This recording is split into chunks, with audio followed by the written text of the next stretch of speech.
We will start at the Volvo wall and pick the models for this review, which are the A40F and A40G articulated haulers.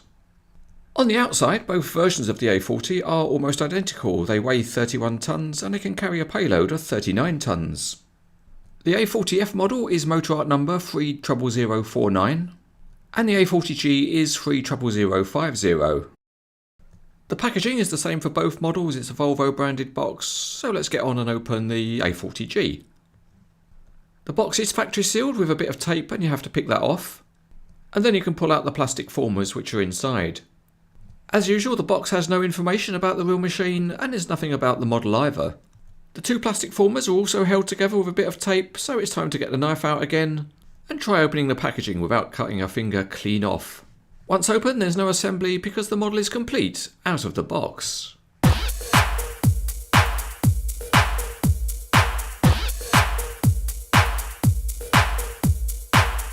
Both these versions of the A40 seem to be the same, with the only difference being the graphics.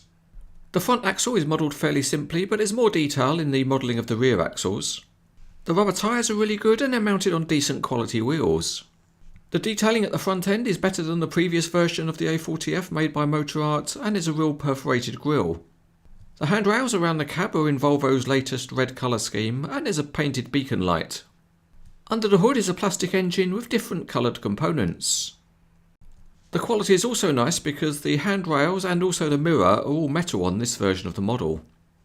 The pivot point has a hydraulic hose crossing it, but the drive shaft isn't visible. The metal dump body looks fine with a consistent paint finish and decent graphics. And a nice addition is the flexible rubber mud flap. Small graphics and painted lights enhance the rear end. The graphics are very sharp, with the only difference being the A40F or the A40G.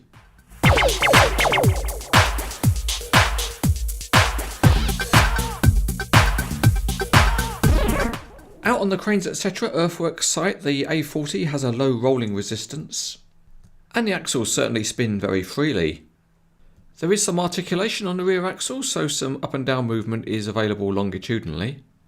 And at the front the wheels spin freely and steering is affected across the pivot point. There's also significant rotational movement. The steering angle is okay, perhaps not as much as the real machine, but for posing it turning, it's enough for it to look interesting. Another feature which has been seen on many versions of the A40 going back over the years is the opening hood. It lets you get a good look at the engine, but the only downside is that you can't pose it in the up position. But even so, being able to see the engine is a nice feature, so it's well worth having. The other feature that you would expect on an articulated hauler is the tipping dump bed, and unfortunately it's much too shallow, perhaps it's only half of what it should be. And it seems to be caused by the detailing of the hinge at the rear, and so really it should be able to be improved. So let's try the genuine imitation real life test and try to tip a load of rocks. Because of the tipping angle, only a couple come out, so either you have to use Teflon coated rocks or switch the engine to anti-gravity mode.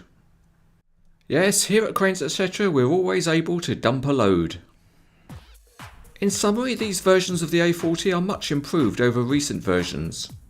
They are higher quality with more metal and better detailing, and it's only a pity that the tipping angle hasn't been fixed.